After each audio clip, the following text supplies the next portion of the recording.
The global premiere of a film this week at the Heartland International Film Festival has deep Indiana roots. Anne Marie's in studio tonight. She's got the preview. Well, this is called The Waiting Game, and it looks into what really happened when the ABA and the NBA came together. It also looks at the role that 3 Indianapolis men assumed to seek recognition for the league's pioneer ABA players. I mean, what that league meant to professional basketball and what it meant to today's NBA is an incredible story. It's a tale now being told in a new documentary premiering this week. It is called The Waiting Game. It's a feature-length documentary on the players from the former ABA, including former Pacer Darnell Hillman. Our family members don't always get a chance to see what we've done. I mean, Darnell is a 2-time ABA Pacer champion. We changed the fun in the game, starting with the red, white, and blue ball. The ABA also added halftime entertainment and mascots. Before Boomer, the Pacers had Dancing Harry. And off the court, the show continued. We had platform shoes, we had the big afros, we had the bell-bottom pants, so we had a chance to express and show who we really were. Hillman joined the NBA after the expansion. He has won the first NBA slam dunk competition, which he never talks about, and I think it's the most amazing thing in the world. He's now remembered most as Dr. Dunk or for his supersized afro. 7'2" with the hair, 6'9" without.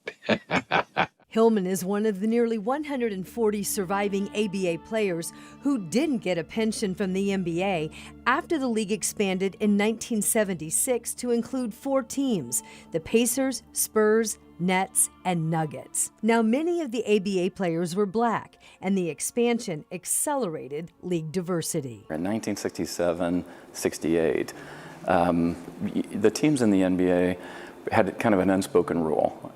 It was and that you'd only put 2 black guys on the floor at a time. And maybe if you were away, you'd put 3 black guys on the floor. And that's a hard thing to talk about today, but it's the truth. Now, more than 70% of NBA players are black.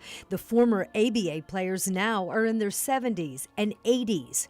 Former Pacer Mel Daniels would see them struggling as he would travel the country working as a scout. He and his former teammate Bob Nedelecki sought justice. We were just very frustrated.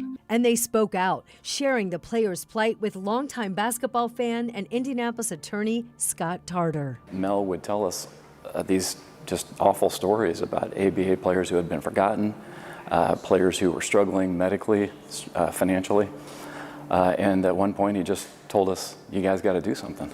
Tarter and 2 others took action, forming the Dropping Dimes Foundation. And in a true David and Goliath story, the small Indianapolis-based nonprofit took on the billion-dollar NBA.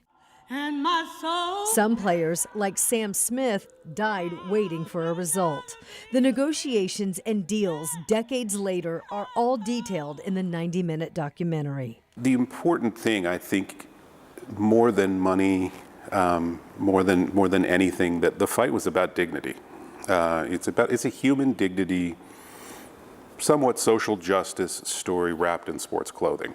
Dropping Dimes finally got recognition for most. No one person, no 3 people did this. It was just a very large group of very Indiana-centered people. And they're still working, continue to advocate for those who were carved out of the deal. Players like Darnell Hillman, who now is still playing the waiting game. You know, I'm a basketball fan, and I still feel like I learned so much watching this. Events that are happening right here in Indianapolis that I really fully didn't understand. If you'd like to see The Waiting Game, the world premiere is at the Newfields Theater. It's part of the Heartland Film Festival, and it debuts on Friday night. I'm told that ABA players and sports legends, as well as the director and the producers, are going to be there. And thanks so much. I can hardly wait to see The Waiting Game. That looks really interesting.